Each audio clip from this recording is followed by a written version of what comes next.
Assalamu Alaikum, brothers and sisters. Welcome back to the channel. Today we are delving into a topic that is often misunderstood but is very real in the world of the unseen: the impact of Jinn on our social life, our community, and our society. Many of us go through unexplained hardships, sudden changes in behavior, or a string of bad luck that just doesn't make sense. Sometimes, the root of these problems isn't just worldly. It can be spiritual. In this video, we will explore the symptoms that might indicate a negative Jinn influence and, most importantly, the powerful Islamic cures prescribed to us. According to Islamic teachings and many real-life experiences, a harmful Jinn can create chaos in a person's life. These symptoms don't always mean a Jinn is present. They could have other causes. But when they are severe and persistent, it's a strong possibility. Let's break down the symptoms you might see. First symptoms is laziness. This isn't just ordinary tiredness. This is an extreme, overwhelming laziness, specifically towards acts of worship. You might feel a heavy weight preventing you from praying, reading Quran, or even doing good deeds. Second symptoms is lack of interest. You lose all motivation and joy in things you once loved. Third symptoms is physical pains. Persistent headaches, especially during prayer or when hearing the Quran, are a classic sign. This can also include sudden, sharp pains in the body that doctors cannot find a medical reason for. Fourth symptoms is feeling of burden, a constant feeling of being weighed down, sad for no reason, or a general sense of impending doom. Fifth symptoms is forgetfulness. Forgetting things is human, but this is targeted. You constantly forget to pray, forget verses you once knew, or forget your intention for worship the moment you start. The Jinn aims to separate you from Allah. Sixth symptoms is myths and whispering. This is one of their primary weapons. They inject evil thoughts, doubts about your faith, Allah, or the Quran. They create myths and superstitions in your mind to lead you astray from the straight path.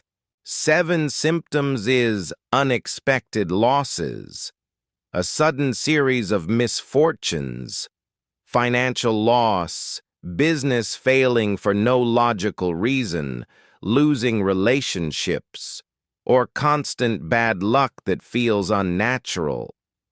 Eight symptoms is wrong behavior, unexplained anger, irritability, and a short temper, especially with those you love most, your family, spouse, and relatives. Ninth symptoms is fear.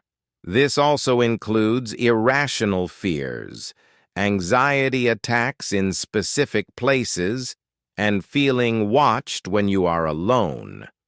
10th symptoms is accidents. Some Jinn may cause harm physically, leading to frequent minor accidents, clumsiness, or even being prone to injuries without clear cause. 11th symptoms is marriage problems. This is a major one. A Jinn can create intense, unnatural aversion and hatred between a husband and wife who otherwise love each other. It can cause sexual problems, constant arguing, and irrational dislike, pushing the marriage to the brink of collapse. 12th symptoms is quarrels. The Jinn fuels arguments over trivial matters to break family bonds, which are so valued in Islam. Now the most important part, the cure. Allah would not send a disease without sending its cure. We are not helpless. Our faith provides us with powerful weapons to combat this unseen evil. First cure is neat and clean. This is the first line of defense. Jinn are attracted to dirt and impurity. Keep your body clean through regular ablution. Keep your home clean, especially from najasa. Most importantly, keep your heart clean from sin, as sins invite negative influences. Second cure is Azan, or the call to prayer. The Azan is a powerful spiritual barrier. The shayateen flee when they hear it. Make a habit of saying the Adhan in your house, especially if you feel a negative presence. It drives away evil and blesses the space. Third cure is Ruqyah or tilawat. This is your direct weapon. Ruqyah is the recitation of Quranic verses and authentic du'as for healing and protection. Key chapters to recite and play in your home include O Surah Al-Fatiha, O Ayatul Kursi, O the last 3 surahs, Al-Ikhlas, Al-Falaq, and Naas, O recite with sincerity and conviction, believing that healing comes only from Allah. Fourth cure is perfume or fragrance. The Prophet Muhammad, peace be upon him, loved pleasant smells.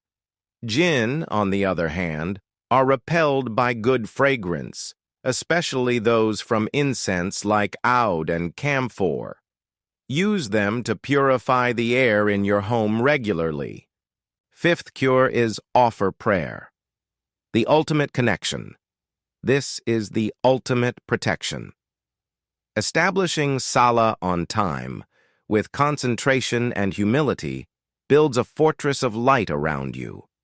The state of tranquility you achieve in prayer makes it impossible for evil to penetrate your heart. It is your direct connection to Allah, your source of strength and peace. Remember, brothers and sisters, knowledge is power. Recognizing these signs is the first step towards seeking help and healing. Always start with the logical and medical. Consult a doctor for physical symptoms and a counselor for relationship issues. But if problems persist without a cause, turn to these spiritual cures with full faith and conviction. This life is a test. Our hardships are a means to turn back to Allah. Don't let the whispers of the shayateen make you despair of Allah's mercy. If you found this video helpful, please give it a thumbs up and share it with someone who might need to see it. Don't forget to subscribe and hit the bell icon for more content on living a blessed life through Islamic teachings. Jazakum Allahu khairan. May Allah protect us all and grant us peace in our lives, families, and communities.